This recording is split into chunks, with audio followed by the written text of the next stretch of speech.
अर्जुन को लगा था कि हवेली का रहस्य हमेशा के लिए खत्म हो गया है, लेकिन वह गलत था। कुछ महीनों बाद, जब वह अपनी रिपोर्टिंग के काम में व्यस्त था, उसे एक अजनबी का फोन आया। आवाज धीमी और रहस्यमयी थी। तुमने जो बंद किया था, वह फिर से खुल गया है। अर्जुन का दिल तेजी से धड़कने लगा। क्या यह कोई मजाक था? उसने हवेली के बारे में किसी को नहीं बताया था। उसने तुरंत अपनी अलमारी से विक्रम सिंह की डायरी निकाली।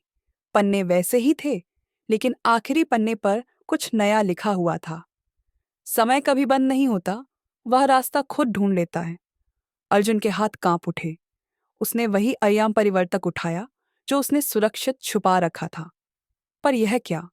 अब उसमें हल्की नीली चमक थी जो पहले नहीं थी। अर्जुन ने तय किया कि उसे फिर से हवेली जाना होगा। इस बार रात का इंतजार करने के बजाय वह सुबह सुबह ही वहां पहुंचा। हवेली पहले जैसी ही वीरान थी, लेकिन अंदर घुसते ही उसे महसूस हुआ कि कुछ बदल चुका था। जहां पहले सन्नाटा था, अब उसे हल्की हल्की सरसराहटें सुनाई दे रही थी, जैसे कोई धीमे स्वर में बात कर रहा हो। उसने टॉर्च जलाई और ऊपर की ओर बढ़ा। पहली मंजिल पर वही पुराना स्टडी रूम था, लेकिन इस बार दीवार पर एक अजीब सी दरार थी जिससे हल्की नीली रोशनी निकल रही थी। अर्जुन को समझ आ गया, पोर्टल फिर से खुल रहा था। अर्जुन धीरे धीरे दरार के करीब गया। अचानक कमरे में ठंडी हवा चलने लगी।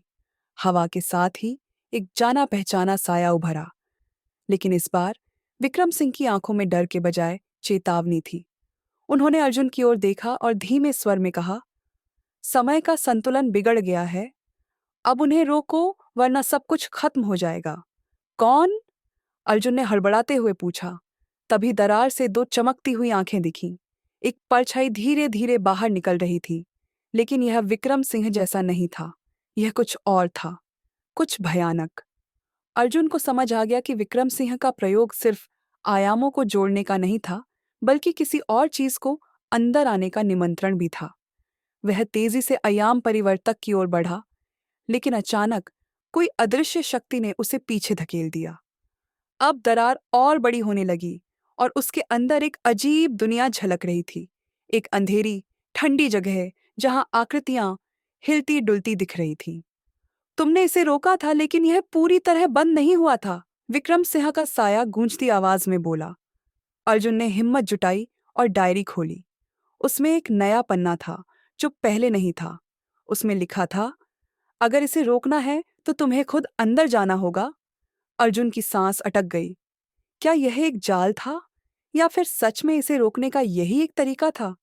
दरार और बड़ी होती जा रही थी, और अब एक विशाल आकृति उसमें से बाहर आने वाली थी। अर्जुन को तुरंत फैसला लेना था। क्या वह खुद उस दूसरी दुनिया में जाकर इसे हमेशा के लिए बंद कर सकता था? उसने एक गहरी सांस ली, हियाम परिवर्तक को मजबूती से पकड़ा और दरार की ओर कदम बढ़ाया।